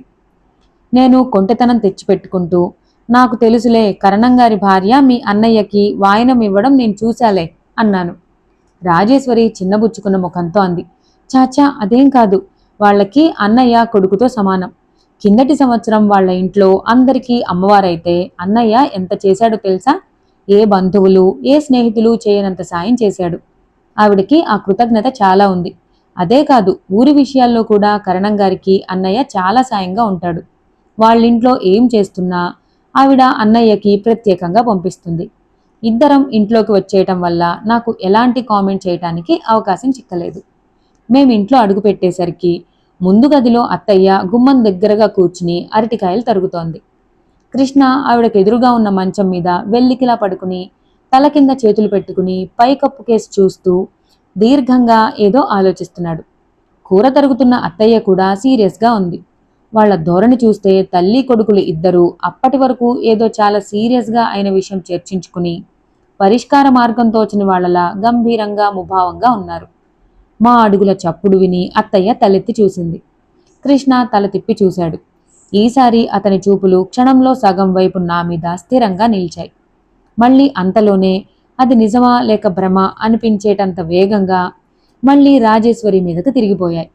అత్తయ్య మాతో ఏం మాట్లాడలేదు. పేరంటం గురించి విశేషాలేమీ అడగలేదు. మమ్మల్ని చూడగానే ముక్కలు తరిగిన గిన్నె కత్తిపీట తీసుకుని లేచి లోపలికి వెళ్ళిపోయింది. కృష్ణ లేచి కూర్చున్నాడు. రాజేశ్వరి వెళ్ళి అతను కూర్చున్న మంచం మీదనే జేబు రుమాలు మూట విప్పి కరణంగారి భార్య అన్న మాటలు చెప్పి ఆవిడ ఇవ్వమన్నవి ఇచ్చింది. కృష్ణ ఒక లడ్డు మాత్రం తీసుకుని మిగతావి వద్దని తిరస్కరించాడు. నేను బట్టలు మార్చుకోవటానికి గదిలోకి వచ్చాను. ముక్కాలి పీట మీద పెట్టి ఉన్న లాంతర్ తీసుకుని పెట్టెలోంచి వాయిల్ చీర తీసుకుందామని వెళ్ళిన నేను పెట్టె మీద నా వెంట తెచ్చుకున్న ఉమెన్ అండ్ హోమ్ మ్యాగజైన్ ఉండటంతో అది తీసి యథాలాపంగా పక్కన మంచం మీద పడేసి పెట్టె తెరవబోయాను. మంచం మీద విసిరేసినట్టు పడిన ఆ మ్యాగజైన్ తెరిచినట్టుగా పరిచినట్టుగా పడింది. అది మధ్య పేజీ. ఆ పేజీలో సీరియల్ ఉంది. ఆ మ్యాగజైన్ సరిగ్గా నేను ఊరు బయలుదేరబోతుండగా ఆ రోజే వచ్చింది. అందులో 2 మంచి ప్రేమ కథలు సీరియల్స్గా పడుతున్నాయి. వాటిని చదవటానికి వ్యవధి లేకపోవడం వల్ల నేను పెట్టెలో పెట్టి వెంట తెచ్చుకున్నాను. అవి ఈ మధ్యాహ్నం చదువుదామని పెట్టెలోంచి తీశాను. కానీ వీలు పడనే లేదు. పేరంటానికి వెళ్ళేటప్పుడు పెట్టె మీద పడేసి వెళ్ళిపోయాను. ఆ పత్రిక వాళ్ళు ఆ సీరియల్స్కి మంచి ఆర్టిస్టు చేత నిజమైన ఫోటోలా అన్నంత సహజంగా బొమ్మలు వేయిస్తారు. పురుషులు, ముఖ్యంగా ప్రేమికులు, ఒకరి చేరువగా మరొకరు గుండెల మీద ముఖం దాచుకున్నట్టు, ఒకరి భుజం మీద ఇంకొకరు తల ఆనించుకున్నట్టు ఇలాంటి బొమ్మలు ఉంటాయి. ఈ సీరియల్ పడిన భాగంలో సరిగ్గా ఆ బొమ్మలు ఉన్నంత మేర ఎవరో జాగ్రత్తగా కత్తిరించి పారేశారు. నేను మ్యాగజైన్ చేతిలోకి తీసుకుని చూశాను. ఆ పుస్తకంలో అలా స్త్రీ పురుషులు సన్నిహితంగా ఉన్నట్టున్న 4 పెద్ద బొమ్మలు లేవు. నాకు ఏడుపు వచ్చినంత పనైంది. అసలు నిజం చెప్పాలంటే ఆ కథల కంటే ఆ బొమ్మలు నాకెంతో ఇష్టం. ఎంతో అందంగా ఉంటారు వాళ్ళు. వాళ్ళ ముఖాల్లో భావం చెప్పలేనంత అపురూపంగా ఉంటుంది. ఎవరు చేసి ఉంటారు ఈ పని? కింద పెదవి గట్టిగా పళ్లతో నొక్కిపట్టి ఆలోచించాను. ఎవరై ఉంటారు? నాకు వెంటనే తోచలేదు. ఈ బొమ్మల వల్ల ఎవరికి నష్టం కలిగింది? ఏం బాధ వచ్చింది వాళ్ళకి? హఠాత్తుగా నాకు గుర్తుకు వచ్చింది. అత్తయ్యకి ఇంగ్లీష్ రాదు. పిల్లలు, రాజేశ్వరి నాతో పేరంటానికి వచ్చేశారు. ఇక మిగిలిందెవరు? కృష్ణ. నా మొహం జేవురించింది. నాకు చాలా రోషం వచ్చింది. ఎందుకు చేశాడు ఈ పని? బ్రూట్. ఇప్పుడే తేల్చుకోవాలి. లాంతర్ ఆ పుస్తకం చెరో చేత్తో పుచ్చుకుని వెనక్కు తిరిగిన నాకు బయట నుంచి, వదినా బట్టలు మార్చుకున్నావా, నేను రానా లోపలికి అన్న రాజేశ్వరి కంఠం వినిపించింది. రా అన్నాను. దగ్గరగా వేసి ఉన్న తలుపుల్ని తోసుకుని రాజేశ్వరి లోపలికి వచ్చింది. లోపల అడుగు పెడుతూనే అదోలా నిలబడిన నన్ను చూసి, అదేమిటి అలా ఉన్నావేం, ఏమైంది అంది. ఇలా రా నా దగ్గరికి పిలిచాను. దగ్గరగా వచ్చింది. చూడు మీ అన్నయ్య చేసిన పని అన్నాను పుస్తకం చూపిస్తూ. రాజేశ్వరికి అర్థం కాలేదు. నేను వివరంగా చెప్పా. అరే ఇదేమిటి, అన్నయ్య ఇలా ఎప్పుడూ చేయడే అంది అపనమ్మకంగా చూస్తూ. చేస్తాడంటానికి ఇంతకంటే మంచి నిదర్శనం ఏం కావాలి అన్నాను. అన్నయ్య కారణం లేందే ఏ పని చేయడే ఇంకా నమ్మనట్టు అంది. కారణం లేకపోవటం ఏంటి, ఉందిగా అన్నాను. ఏమిటది? నేను ఇక్కడికి రావటం ఇష్టం లేదని మొదటి రోజునే నాకు అనిపించింది. చాచా అదేం కాదు, ఉండు నేనిప్పుడే అడిగి వస్తా. రాజేశ్వరి వేగంగా వెళ్ళబోయింది. నేను చెయ్యి పట్టుకుని ఆపేశాను.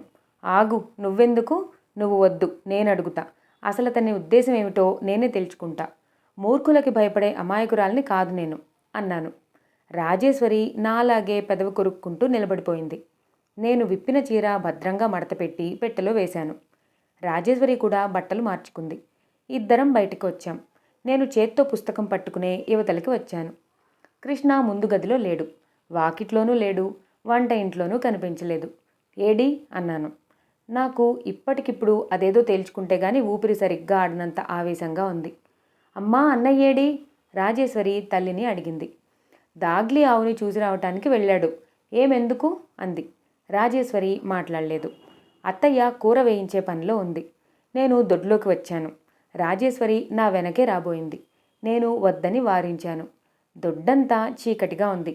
గొడ్లపాకలో కృష్ణ పెట్టిన లాంతరు కొద్దిగా ఇటువైపుకి కాంతి ప్రసరింపజేస్తూ మార్గం కనిపించేలా చేస్తోంది. నేను మెల్లగా పాక దగ్గరకు వెళ్ళాను. కృష్ణ ఆవుకి గేదెలకి గడ్డి వేస్తున్నాడు. నేను అక్కడే నిలబడ్డాను.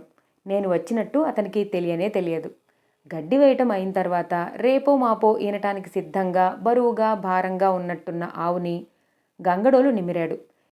చివరికి వెళ్ళటానికి సిద్ధమవుతూ లాంతరు తీసుకుని ఇటు తిరిగిన వాడల్లా చీకట్లో కనిపించినట్టు తెల్లచీరతో నిలబడి ఉన్న నన్ను చూసి ఉలిక్కిపడి ఎవరు అన్నాడు. నేనే అన్నాను. నాలో కోపం, అతిశయం, అహంకారం అంతా ఆ నేనే అనటంలో చూపిస్తూ. నా కంఠస్వరం వినగానే అతను కొంచెం వెనక్కి తగ్గాడు. చీకట్లో ఎక్కడికెందుకొచ్చావు?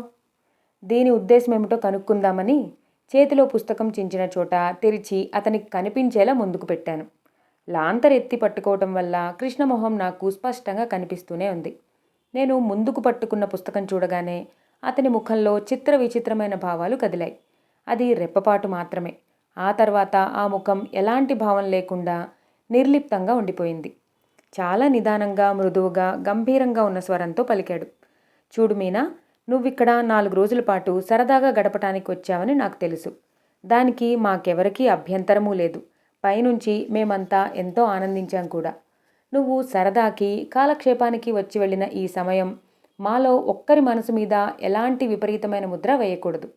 ఆ పుస్తకం ఇంత క్రితం గదిలో చూడగానే నాకెలాగో అనిపించింది. అది చదవకూడదని కాదు, అవి అసభ్యంగా జుగుప్సాకరంగా ఉన్నాయని నేను అనటం లేదు. మరెందుకు చించావు? రాజు గుర్తుకు వచ్చింది. వయసులో ఉన్న పిల్ల. దాని ఊహలకి ఆలోచనల్ని ఆ బొమ్మలు ఎలా రెచ్చగొడతాయో కాస్త ఊహించేసరికి నాకు చెప్పలేనంత చిరాకు వేసింది. నీ సంగతి వేరు. చిన్నప్పటినుంచి అంతో ఇంతో అలాంటి పుస్తకాలు చూడటానికి అలవాటు పడిన నీకు అంతగా ఏమీ అనిపించకపోవచ్చు. నా చెల్లెలు వేరు. పిల్లలకి వయసు వచ్చినా ఇబ్బందుల్లో పడి పెళ్లి చేయలేని పెద్దవాళ్ళు ఆ వయసు వాళ్లలో ఎలాంటి వికారం రేకెత్తించకుండా జాగరూకత వహించే బాధ్యత కూడా తీసుకోవాలి. నేను చేసింది పొరపాటే. ఆ పుస్తకం ఖరీదు నాకు తెలుసు. ఇచ్చేస్తాను. నువ్వు హైదరాబాద్ వెళ్ళగానే మరోటి కొనుక్కో. దయుంచి దీన్ని గురించి ఇంకెలాంటి గొడవ చేయవద్దు. నేను అలాగే నిలబడ్డాను. అంతో ఇంతో విచక్షణ జ్ఞానం కల నా బుద్ధికి అతను చెప్పింది సబబుగానే తోచింది. కానీ అతను చెప్పింది మారు మాట్లాడకుండా ఒప్పుకోవాలంటే నాకు అవమానంగా తోచింది. అందుకే వెక్కిరింతగా అన్నాను, రాజుకి ఏమైనా అనిపిస్తుందనా, లేక బొమ్మలు చూడగానే ఆ వికారం లాంటిదేదో నీకే కలిగిందా? వెళ్ళబోతున్న కృష్ణ చటుక్కున ఆగి నా వైపు చూశాడు. అతని ముఖం కఠినంగా మారింది, ఎర్రబడింది కూడా. క్షణంసేపు సూటిగా రెప్పవాల్చకుండా నా కళ్ళల్లోకి చూసి, నీ ఇష్టం, ఎలాగైనా అనుకో అన్నాడు. ఆ అనటంలో నిర్లక్ష్యం, లెక్కలేనితనం నా అహంకారాన్ని, అతిశయాన్ని కాటువేశాయని వేరే చెప్పనవసరం లేదనుకుంటాను. కృష్ణ నా సమాధానం కోసం ఆశించకుండా లాంతర్ అక్కడ పెట్టి వెళ్ళిపోయాడు. చీకట్లో అదృశ్యమైపోతున్న అతని వైపు పరీక్షగా చూస్తూ నేను అక్కడే నిలబడిపోయాను. పరధ్యానంగా నిలబడిన నా దగ్గరికి రాజేశ్వరి గబగబా వచ్చింది. నా చేయి పట్టుకుంటూ, వదినా, అన్న ఏమన్నాడు అంది. ఏమీ అనలేదు అన్నాను. రాజేశ్వరి లాంతర్ తీసుకుంది. ఇద్దరం బయటికి వచ్చేస్తుండగా రాజేశ్వరి అడిగింది, అడిగావా నువ్వు? పుస్తకం చూడగానే అతనికేదో వికారం లాంటిది కలిగిందట. వికారమా? అంది రాజేశ్వరి.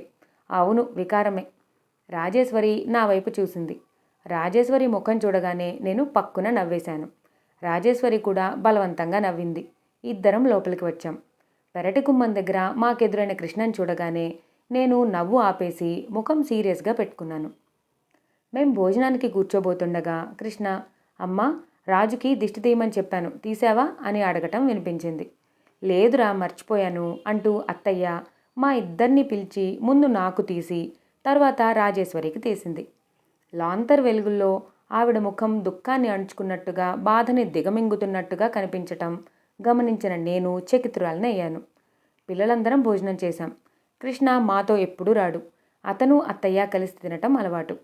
భోజనాలు కాగానే ముందు గదిలో పక్కలు పరుచుకున్నాం. పగలంతా ఆడి అలసిపోయిన పిల్లలు అంతలోనే నిద్రపోయారు. రాజేశ్వరి ఇంకా పడుకోవటానికి రాలేదు. నిద్రపట్టని నేను అలాగే చూస్తూ పడుకున్నాను. వంటగదిలోంచి అత్తయ్య స్వరం దిగులుగా, మెల్లగా, బాధగా ఏదో అనటం వినిపించింది. కృష్ణకంఠం దానికి జవాబుగా స్థిరంగా, నిశ్చయంగా పలికింది. ఆ అమ్మాయి ఉన్న 4 రోజులు నువ్వు ఇలాంటి విషయాలు ఏమీ ఎత్తవద్దమ్మా. అయినా దిగులు పడినంత మాత్రాన జరిగేదేముంది? నేనున్నానుగా. ఆ విషయం నాకు వదిలేసి నువ్వు మర్చిపో. నువ్వు నిశ్చింతగా ఉండు. నేను చెవులు రిక్కించి విన్నాను. ఆ తర్వాత వాళ్ళు ఆ సంభాషణ అట్టే పొడిగించలేదు. నేను చాలాసేపు ఆలోచించాను. ఏమైంది? అత్తయ్య ఎందుకు దిగులు పడుతోంది? ఏమిటా విషయం? ఏదై ఉంటుంది?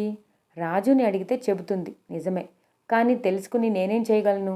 4 రోజులు సరదాగా గడిపి వెళ్ళటానికి వచ్చానన్న విషయం నేను మర్చిపోకూడదు. ఆలోచనలు బలవంతంగా వదిలించుకుని నిద్రకి ఉపక్రమిస్తూ కళ్ళు మూసుకున్నాను. మెల్లగా నాకు నిద్ర పట్టేసింది. రాజేశ్వరి ఎప్పుడు వచ్చినా పక్కన పడుకుందో నాకు తెలియదు. గాఢ నిద్రలో ఉన్న నాకు ఎవరో తట్టి లేపినట్టే మెలకు వచ్చింది. ఉలిక్కిపడి కళ్ళు తెరిచి చుట్టూ చూశాను. క్షణంసేపు నేను అపరిచితంగా ఉన్న ఈ పరిసరాల్లో ఎందుకు ఉన్నానో నాకు అర్థం కాలేదు. తరువాత మెల్లగా తెలిసింది, నేను ఉన్నది నిమ్మలూరు అని, ఇది అత్తయ్య ఇల్లని. తల్లడిల్లిన గుండె చల్లబడింది. నిదానంగా మళ్ళీ చుట్టూ చూశాను. అందరూ మంచి నిద్రలో ఉన్నారు. ఒక్కోసారి ఇలా నిద్రలో చటుక్కున లేచి కూర్చోవటం నాకు అలవాటే. నా చేతికి వాచీ లేకపోవడం వల్ల టైం ఎంతో తెలియలేదు. ఇదే మా ఇంట్లో అయితే తల తిప్పి కుడివైపు చూస్తే నా మంచం పక్కనే ఉన్న రోజ్వుడ్ టేబుల్ మీద 2 పిట్టలు చెరోవైపు నిలబడి ముక్కులతో పట్టుకున్నట్టున్న అందమైన గడియారం, రేడియం డయల్తో నేను కళ్ళు తెరవగానే టైం చెప్పటానికి సిద్ధంగా నిలబడినట్టు టిక్ టిక్ మంటూ ఉండేది. అదీ కాకుండా నైట్ గౌన్తో నిద్రపోవటానికి అలవాటు పడిన నాకు ఈ నూలు చీర ఎంత మెత్తగా ఉన్నా ఏమిటో గుడ్డల మధ్య చుట్టేసినట్టు ఇబ్బందిగానే ఉంది. ఓ పక్కకి తిరిగి చెంపకి చేయి ఆనించుకుని పడుకుని నా ఆలోచనల సుడిగుండంలోకి మెల్లమెల్లగా జారుతున్న నాకు హఠాత్తుగా నిశ్శబ్దాన్ని చీల్చుకుంటూ దూరం నుంచి అంబా అన్న ఆవు అరవటం వినిపించింది. ఆ అరుపు మామూలు అరుపులా లేదు, ఆక్రందనలా ఉంది. ఆపదలో నిలబడి ఆప్తుల కోసం ఎలుగెత్తి అరుస్తూ పిలిచిన పిలుపులా ఉంది. రాత్రివేళ నిశ్శబ్దాన్ని చీల్చుకుంటూ వచ్చిన ఆ అరుపుకి నా గుండెలు ఎలాగో అయ్యాయి. మరోసారి వెంట వెంట 2 సార్లు వినిపించింది. అవతలి గదిలో గాఢ నిద్రలో ఉన్న కృష్ణ మంచం మీద అటూ ఇటూ కదిలిన చప్పుడు వినిపించింది. మరోసారి ఆవు అరుపు వినిపించింది. కృష్ణ చప్పున లేచి యువతలికి వచ్చాడు. మేం పడుకున్న గదిలో మూలగా పెట్టి ఉన్న లాంతర్ తీసి దాన్ని వత్తి ఎక్కించి పరుగులాంటి నడకతో బయటకు వెళ్ళిపోయాడు. నేను కళ్ళు తెరిచి అతన్ని గమనిస్తున్నానన్న సంగతి అతనికి తెలియదు. దొడ్లోకి వెళ్ళిన 10 నిమిషాలకి కృష్ణ అమ్మా, రాజు అని బిగ్గరగా పిలవటం వినిపించింది. నేను చటుక్కున లేచి కూర్చున్నాను. అత్తయ్య కదులుతూ లేచి కూర్చుని ఉన్న నన్ను రాజేశ్వరి అనుకుని, రాజు, అన్నయ్య పిలిచినట్టుందేమ్మా, పిలిచాడా నన్ను అంది. అవునత్తయ్య, ఆవు అరుస్తోంది, కృష్ణ లేచాడు, పిలుస్తున్నాడు మిమ్మల్ని అన్నాను. అవునా, అయ్యో, ఆవు ఈనిందేమో అంటూ అత్తయ్య కూడా లేచి దొడ్లోకి వెళ్ళింది. నాకిక పడుకోబుద్ధి కాలేదు. రాజేశ్వరిని తట్టి లేపాను. మా మాటలకి మధు కూడా లేచాడు. ముగ్గురం కలిసి దొడ్లోకి వెళ్ళాం. బయట తెల్లవారుతోంది. పిట్టలు కిచకిచలాడుతున్నాయి. తూర్పునంతా కుంకుమ అద్దినట్టు ఎర్రటి ఎరుపు అలుముకుని ఉంది.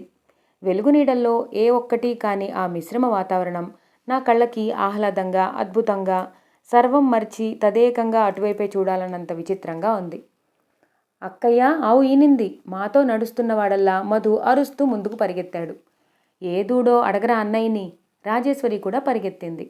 నెమ్మదిగా మెల్లగా కళ్ళు తిప్పుకోలేని దానిలా నడుస్తూ వచ్చిన నేను పాకకి కొద్ది దూరంలో ఆగిపోయి పాక లోపలికి చూశాను. కృష్ణ అప్పుడే పుట్టిన దూడని పొదివి పట్టుకుని గోళ్లు గిల్లివేస్తున్నాడు. పుట్టిన సంతానాన్ని ఆత్రంగా చూసుకుంటున్న దానిలా ఆవు దూడని నాకుతోంది. మధు వెళ్ళి కృష్ణ వీపు మీద పడి 2 చేతులు అతని మెడ చుట్టూ పెనవేసి ఉత్సాహం ఆపుకోలేని వాళ్ళ ముందుకు వెనక్కి వేగంగా ఊగుతూ, అన్నయ్య, మన కొత్త దూడకి మల్లి అని పేరు పెడదామా అంటున్నాడు. మధు ఊపుకి ఆగలేని కృష్ణ తను కూడా ముందుకి వెనక్కి ఊగుతూ, ఆగరా బాబూ, ఇన్నేళ్లకి మన ఇంట్లో కోడదూడ పుట్టింది అన్నాడు. నిజంగానా అన్నయ్య అంది రాజేశ్వరి పట్టలేని సంతోషంతో. అవునే రాజు అంది అత్తయ్య. అందరి ముఖాలు వరుసగా పరిశీలించిన నాకు కోడెదూడ అనే ఆనందం వాళ్లలో చూసేసరికి ఒళ్ళు మండింది. ఈ సృష్టికి స్త్రీ పురుషులిద్దరూ సమానమే. ఆడామగ భేదం దానికేం లేదు. ఈ ఆధిక్యతలు, అల్పత్వం కేవలం మనుషులు కల్పించుకున్నవే. మన కుటుంబాల్లో ఆడపిల్ల పుట్టిందనగానే అయ్యో అని ఉసూరుమనటం, మగపిల్లాడు పుట్టాడు అనగానే సంతోషంతో ఎగిరి గంతులేయడం చాలాసార్లు చూశాను. స్త్రీ పురుషుల్లో ఎవరి ప్రత్యేకత వాళ్ళది. ఒకరికి మరొకరికి సామ్యం లేదు. ఒక విధంగా ఆలోచిస్తే స్త్రీకే బాధ్యత, బరువు ఎక్కువేమోనని నాకు అనిపిస్తుంది.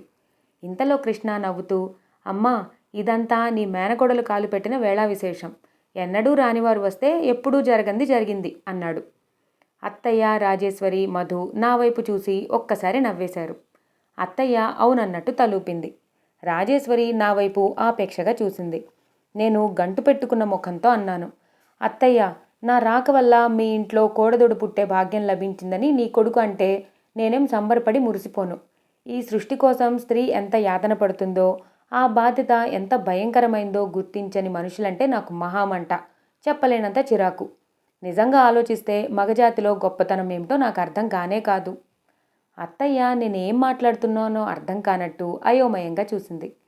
రాజేశ్వరి నవ్వుతూ అన్నగారి వైపు నువ్వేమంటావు అన్నట్టు చూసింది. కృష్ణ ముఖం గంభీరంగా మారింది. స్వరం కూడా గంభీరంగానే పలికింది. స్త్రీ సృష్టిని కల్పిస్తుంది నిజమే, కానీ ఆ సృష్టికి పురుషుడు చరిత్రని కల్పిస్తాడు. కాబట్టి ఆధిక్యత ఎంత లేదన్నా మగజాతిదే. యథాలాపంగా ఆవు వైపు తిరిగిన నాకు హఠాత్తుగా కృష్ణ మాటలు వినిపించటం మానేశాయి. ఉలిక్కి పడ్డట్టుగా చూశాను. నేను పుట్టి ఇన్ని సంవత్సరాలైంది. నేను పొరపాటుగా కూడా ఆడవాళ్లు ప్రసవించటం కానీ, జంతువులు ఈనటం కానీ చూడలేదు. అలాంటిది ఈనాడు హఠాత్తుగా ఈ ప్రాతకాల వేళ బయట ప్రకృతి ఎంత అందంగా రంగులు సంతరించుకుంటూ చెప్పలేనంత అద్భుతంగా వర్ణించలేనంత ఆహ్లాదంగా ఉందని అనుకుంటున్న ఈ సమయంలో అప్పుడే ఈనిన ఆవును చూడగానే నాకు భయం వేసింది. కడుపులో వికారం పెట్టింది. మనసంతా జుగుప్సతో ఉండ చుట్టుకుపోయినట్టయింది. ఈ సృష్టి అనేది ఇంత భయంకరమా? ఇంత అసహ్యమైన పరిస్థితుల్లో ప్రాణి ఉద్భవిస్తుందా? ఎంత వికృతం, ఎంత అసహ్యం, ఎలాంటి బాధ! నాకక్కడి నుంచి మైళ్ళ దూరానికి పారిపోవాలని అనిపించింది. నేను జన్మజన్మలకి ఎంత ప్రయత్నించినా మర్చిపోలేనంత గాఢంగా ఈ దృశ్యం నా హృదయ ఫలకం మీద హత్తుకుపోయింది. అత్తయ్య, రాజు ఎలాంటి వికారం లేకుండా అదంతా ఎంతో సహజమైనట్టు నిలబడి ఉన్నారు. వాళ్ళ దృష్టంతా అప్పుడే పుట్టిన ప్రాణి మీద కేంద్రీకరించి ఉంది. కృష్ణ అయితే మరీను. వెనుక నుంచి మీదపడి మధు ఊగుతుండగా ఒళ్ళో పొదివి పట్టుకున్న దూడని ఎలాంటి అసహ్యం లేకుండా ఎంతో ఆపేక్షగా శుభ్రంగా తుడుస్తున్న అతను నాకు విచిత్రంగా కనిపించాడు. ఆ తుడవటంలో ఆప్యాయత, ఆ పట్టుకోవడంలో ఒక విధమైన మమత, అతని చూపుల్లో కరుణ స్పష్టంగా కనిపిస్తున్నాయి. ఓ, ఎంత మంచి భావం, ఎంత మంచి యాంగిల్! నేను గిరుక్కుని తిరిగి గబగబా లోపలికి పరిగెత్తి నా పెట్టె తెరిచి కెమెరా తీసుకుని దొడ్లోకి వచ్చాను. మెడల మీద మధు, ఒళ్ళో వెన్నముద్దలాంటి ఆవుదూడతో ఉన్న కృష్ణని మంచి యాంగిల్లో ఫోటో తీశాను. ఏమిటిది? కెమెరాతో ఉన్న నన్ను చూడగానే దూడని జాగ్రత్తగా కింద దింపి గడ్డితో చేతులు తుడుచుకుంటూ పాక బయటకు వస్తూ అన్నాడు. ఈసారి అతన్ని ఒక్కడిని యాంగిల్ చూస్తూ ఫోటో అన్నా. కృష్ణ కిందకి వంగి చిన్న రాయి ఒకటి తీసి చెయ్యి చాచి విసరబోయిన వాళ్ళ పట్టుకుని మర్యాదగా చెప్తున్నా, ఫోటోలు గిటోలు ఏం పనికిరావు, నువ్వు ఇక్కడి నుంచి ఏం జ్ఞాపకం తీసుకువెళ్ళటానికి వీల్లేదు అన్నాడు. నువ్వెవరు నన్ను ఆజ్ఞాపించటానికి? నోరు మూసుకోమన్నంత గట్టిగా అన్నాను. కృష్ణ రాయ్ విసరబోయాడు. విసిరాడనే అనుకున్నాను. అతని ముఖం అంత సీరియస్గా ఉంది. నేను దెబ్బ తగులుతుందేమోనని భయంతో కాస్త పక్కకి తగ్గాను. కృష్ణ విసరలేదు. రాయి కింద విడిచి పక్కపక్క నవ్వాడు. కెమెరాలో యాంగిల్ చూసుకుంటున్న నాకు ఆ నవ్వు చక్కెలిగింతలు పెట్టినట్టయింది. టక్కున మీట నొక్కి ఎర్రని చిగుళ్ళు కొద్దిగా కనిపిస్తుండగా దంతాలన్నీ కనిపించేట్టు విరగబడి నవ్వుతున్న కృష్ణ ముఖాన్ని శాశ్వతంగా నా కెమెరాలో బంధించుకున్నాను. అతను అంతలా నవ్వటం నేనెప్పుడూ చూడలేదు. కృష్ణ అంతలోనే నవ్వటం మానేసి సీరియస్గా వెనక్కి తిరిగి, అమ్మా, మీ అన్నయ్య కూతురు 4 రోజులు ఇక్కడ ఉండదలుచుకుంటే ఇలాంటి పిచ్చి పనులు చేయవద్దని గట్టిగా చెప్పు. ఇంకోసారి ఎప్పుడైనా ఈ ప్రదేశం కానీ ఇక్కడ మనుషుల్ని కానీ ఫోటో తీయాలని చూస్తే తక్షణం బండెక్కిస్తానని చెప్పు. నువ్వు తర్వాత తిట్టినా సరే అంటూ వెళ్ళిపోయాడు. అతను వెళ్ళిన వైపే చూసి నేను పెదవులు ముడిచి మూతి తిప్పాను. అదేమిటో కానీ వెనుక నుంచి అతని విగ్రహాన్ని ఎన్నిసార్లు చూసినా తనివి తీరక ఇంకా చూడాలనే అనిపించటం ఒక విశేషమే. మరునాడు ఆవుపాలు జున్ను వండుకుని అందరూ ఆనందంగా అమృతం తింటున్నట్టు తిన్నారు. అత్తయ్య నాకు కూడా పెట్టింది. నేను తినలేదు. దానివైపు చూడగానే నాకు అప్పుడే ఈయన ఆవు గుర్తుకు వచ్చింది. కడుపంతా చేయి పెట్టి దేవినట్టు వికారం పెట్టింది. వద్దని తిరస్కరించాను. సాయంత్రం అవుతుండగా మంగమ్మగారు వచ్చింది. ఆవిడ వచ్చినప్పటి నుంచి నా దగ్గరే కూర్చుని నాతో కబుర్లకి దిగింది. రాజేశ్వరి నేను చాప మీద కూర్చుని సన్నజాజులు, కనకాంబరాలు, మరువం కలిపి అందంగా మాలగుచ్చుతున్నాం. ఈరోజు శుక్రవారం. ప్రతి శుక్రవారం సాయంత్రం వేణుగోపాలస్వామి ఆలయానికి తోటలో ఉన్న పూలన్నీ కోసి పెద్ద దండగుచ్చి కానుకగా పంపటం అత్తయ్య వాళ్ళకి అలవాటుట. మంగమ్మగారు నేను కట్టుకున్న చీర, నా చేతిలోకున్న గాజులు, నా మెళ్ళో గొలుసు వీటన్నిటినీ పరీక్షగా చూస్తూ మా ఇంటి వివరాలు అడగటం ప్రారంభించింది. మీ నాన్న పెద్ద ఇల్లు కట్టాడటగా, ఎంత ఖరీదైందే అమ్మడు? మా నాన్న కట్టలేదు, మా తాతగారు కట్టించి మా అమ్మకిచ్చారు అన్నాను. మీ తాతగారు నీకు గుర్తున్నారా? లేదన్నట్టు తలూపాను. ఆవిడ ఆసక్తిగా నా వైపుకు వంగి మరీ అడిగింది. పట్నంలో గొప్పవాళ్ల ఇళ్లల్లో స్నానానికి అవేవో పెద్ద పెద్ద తొట్లు ఉంటాయటగా, మీ ఇంట్లో ఉందా? ఉన్నట్టు తలూపాను. అప్రయత్నంగా రాజేశ్వరి నేను నవ్వు ముఖాలతో ఒకరివైపు మరొకరు చూసుకున్నాం. మా ఇద్దరి మనసులో నేను ఇక్కడికి వచ్చిన రోజున జరిగిన సంఘటన మెదిలింది. మీ హైదరాబాద్లో మా ఆడబడుచుకి పిన్నత్తగారి మేనల్లుడు అక్కడే ఉన్నాడు. మాకు బాగా తెలుసులే. ఎప్పుడూ రమ్మని రాస్తూ ఉంటాడు. అదేదో చీకటిపల్లిలో ఉంటాడట. ఆ పేటలో 50 రూపాయలు పెట్టినా ఒక గది దొరకదుట. వెళ్ళాలి ఒకసారి. ఎప్పుడో వస్తాను. వచ్చినప్పుడు తప్పకుండా మీ ఇంటికి కూడా వస్తాను. మీ నాన్నకి చెప్పు. అలాగే అన్నట్టు తలూపా. కానీ గుండెలు భయంతో పీచు పీచుమన్నాయి. ఈవిడ అన్నంత పని చేసి ఓ శుభముహూర్తాన మా ఇంట్లో అడుగు పెడితే, నీకు వంట వచ్చుటే పిల్ల? మళ్ళీ అడిగింది ఆవిడ. రాదు అన్నట్టు కళ్ళతోనే సూచించా. నా సమాధానం విని ఆవిడ బుగ్గ మీద వేలేసుకుంది. రాదు? ఇంత వయసొచ్చి వంట రాకపోతే ఇంకేమొస్తుందే అమ్మా నీకు? రేపు పెళ్ళైతే మొగుడికి ఏం వండి పెడతావు? వంట రాదని వాడు 2 తగిలిస్తే? అత్తయ్య కల్పించుకుంది. ఏమిటండి మంగమ్మగారు మీ చేదస్తపు మాటలు మీరును? వంట చేయడానికి ఆ అమ్మాయికి ఏం కర్మండి? ఎట్టెట్టా అన్నట్టు చూసింది మంగమ్మగారు. కర్మ? వంట చేయటం ఆడదాని కర్మ అయితే మనమంతా కర్మకాలిన వాళ్ళమన్న మాటేగా. ఏమిటి కమలమ్మ, నువ్వు మరీ సోద్యంగా చెబుతావు. మన రాజుకి వంట రాదు? పట్నం వాస పిల్లంటే ఇంకా రకరకాలు ఎన్నెన్నో కొత్త కొత్త పోకడలతో చేస్తుందనుకుని అడిగాను. బాగుందండి. ఇంట్లో వంట మనిషి ఉంది, వాళ్ళ అమ్మ ఉంది. ఇక ఆ అమ్మాయికి వంటింట్లోకి వెళ్లాల్సిన అవసరం ఏముందో చెప్పండి, అత్తయ్య నన్ను సమర్థిస్తూ అంది. పోని వీళ్ళ అమ్మకైనా వచ్చినా అని ఆవిడ నన్ను సందేహంగా చూస్తూ అంది. అబ్బా హుష్, కాస్త నెమ్మదిగా మాట్లాడండి, అన్నయ్య పడుకున్నాడు అంది రాజేశ్వరి. కృష్ణ అంత క్రితమే చాలా ఆలస్యంగా వచ్చి భోజనం చేసి పడుకున్నాడు. అన్నం తినగానే ఒక్క 10 నిమిషాలు అలా పక్క మీద వాలి ఏ పుస్తకమో పేపరో తిరగవేస్తూ విశ్రాంతి తీసుకోవడం అతడికి అలవాటు. అతను ఇంట్లో లేనప్పుడు ఆ గదిలోకి స్వతంత్రంగా వెళ్లే నేను, అతను అక్కడుంటే ఆ ఛాయలకు కూడా పోను. అతను కూడా అంతే. నేను ఆ గదిలో ఉన్నట్టు తెలిస్తే అసలు ఆ వైపుకే రాడు. కృష్ణ ఇంట్లోనే ఉన్నాడా ఏమిటి అంది ఆవిడ గొంతు ఏమాత్రం తగ్గించకుండానే.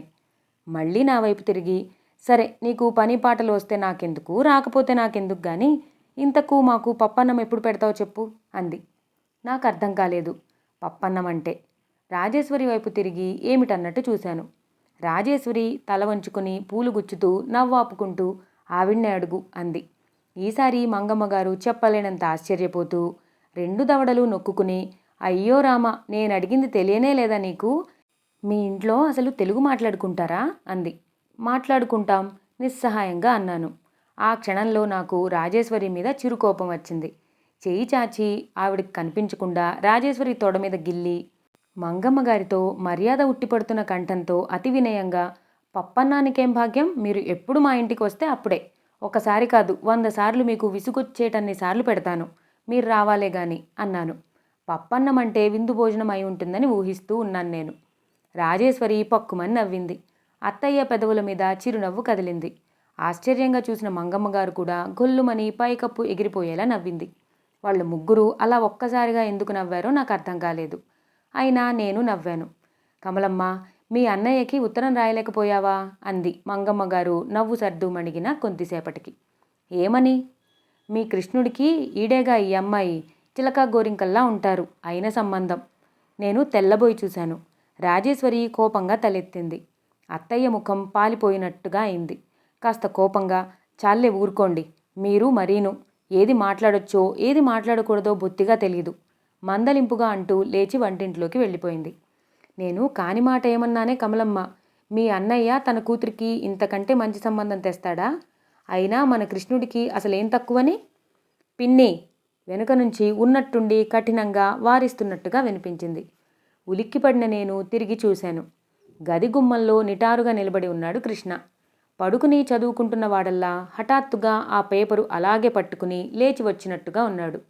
ఎందుకో అతని ముఖం జేవురించి ఉంది. కళ్లలో ఎర్రజీరలు తొంగి చూస్తున్నాయి. కఠినమైన స్వరంతో అన్నాడు, చూడు పిన్ని, నీకు కావలసింది కాఫీ అయితే అమ్మ ఇచ్చే వరకు మెదలకుండా కూర్చుని తాగి వెళ్ళు. లేదు తోచటం లేదంటావా, ఇంకెవరి ఇంటికైనా వెళ్ళి నీ భారతం విప్పు. అంతేగాని ఈ ఇంట్లో కూర్చుని అధిక ప్రసంగం చేస్తే మాత్రం నేను ఊరుకోను, నాకు నచ్చదు.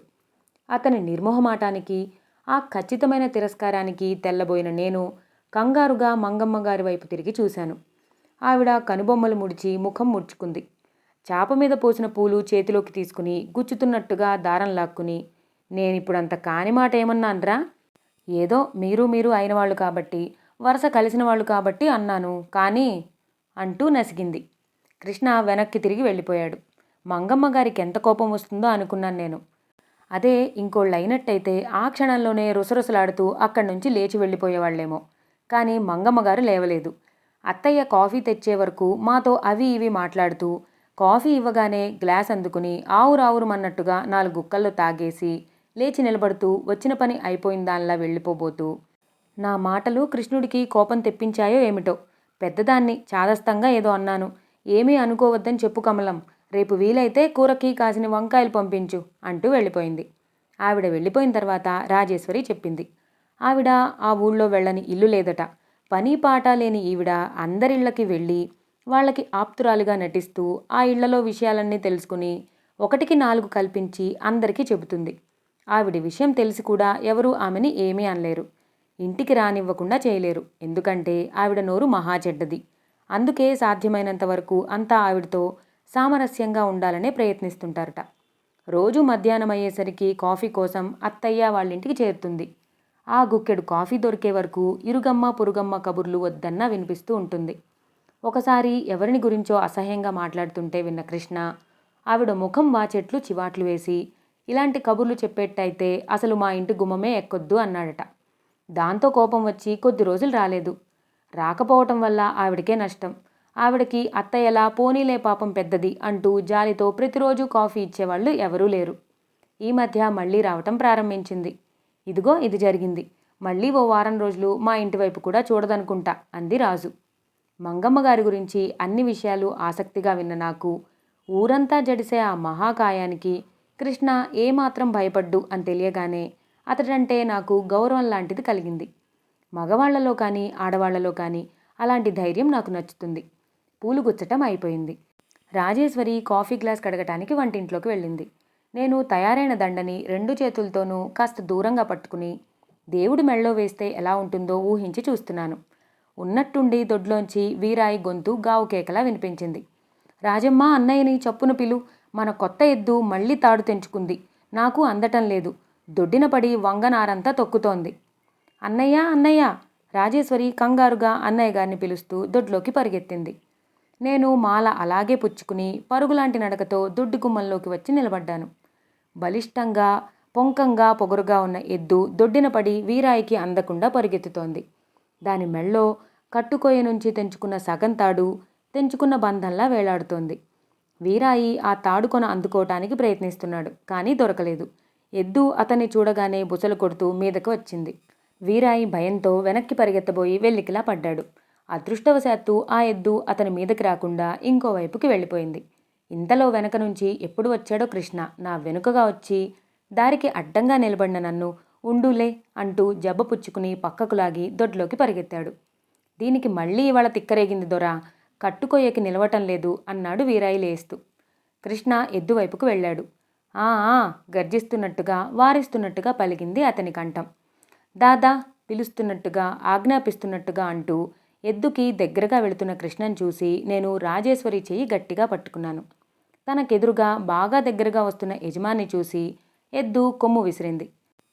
కృష్ణ ఒడుపుగా ఒక చేత్తో ఆ కొమ్ముని గట్టిగా పట్టుకుని ఎడం చేత్తో దాని వీపు మీద అదమాయిస్తున్నట్టుగా గట్టిగా 2-3 సార్లు చరిచాడు.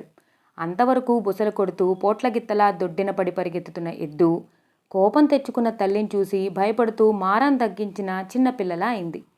కృష్ణ తాడు తీసుకుని పాకవైపు లాగాడు.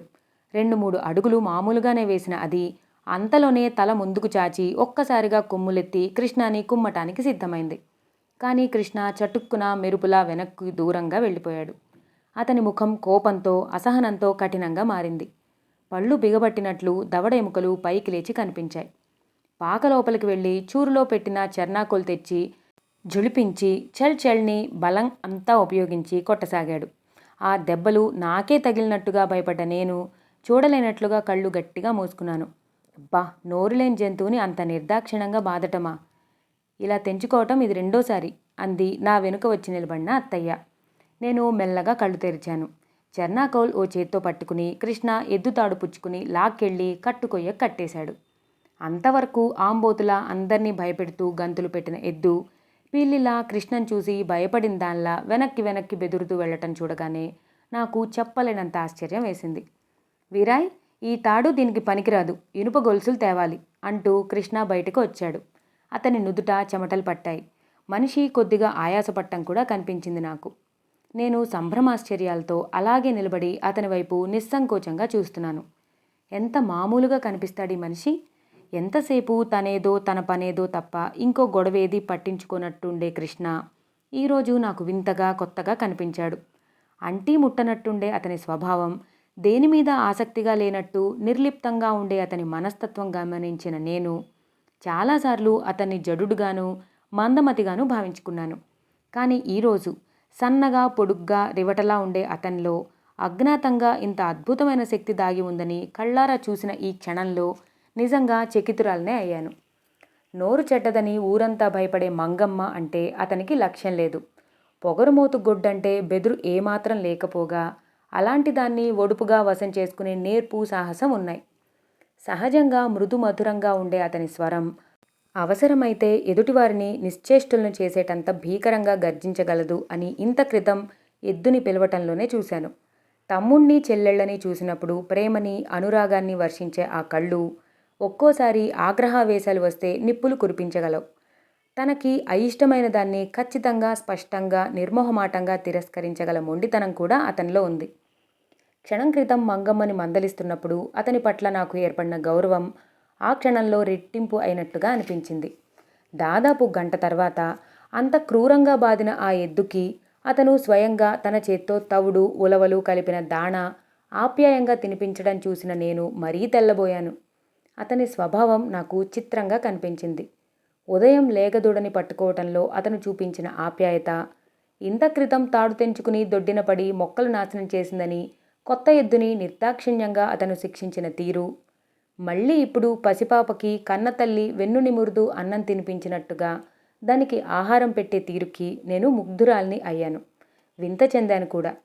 ఈ ఇంట్లో పిల్లలందరూ ఇంత క్రమశిక్షణగా ప్రవర్తించటానికి అసలు కారణమేమిటో హఠాత్తుగా నాకిప్పుడు అర్థమైంది. పిల్లల్లో ఎవరు అన్నగారిలో అజ్ఞాతంగా ఉన్న ఈ ఉగ్ర నరసింహమూర్తిని చూడటానికి ఇష్టపడరేమో. పిల్లలే కాదు, చివరికి మంగమ్మ కూడా అంతే. ఊరందరినీ భయపెట్టే మంగమ్మ కృష్ణుడి మనసు నొప్పించానేమోననే భయంతోనే వెళ్ళేటప్పుడు పెద్దదాన్ని ఏమీ అనుకోవద్దను అంటూ సగం క్షమాపణ కోరుకుని వెళ్ళింది. ఎంత మామూలు వ్యక్తి అతను, కానీ ఎంత అసాధారణమైన వ్యక్తిత్వం. మరుగున పడ్డ మాణిక్యం అంటే ఏమిటో నాకిప్పుడు తెలిసి వచ్చింది. ఇప్పుడు మన మీనా నవల్లో ఒక చిన్న బ్రేక్ తీసుకుందామండి. మళ్ళీ వచ్చే భాగంలో తర్వాత కథ ఏమైందో మనం తెలుసుకుందాం. ఈ వీడియో మీ అందరికీ నచ్చినట్టయితే నా ఛానల్ని ఖచ్చితంగా సబ్స్క్రైబ్ చేసుకోండి. Thank you for watching.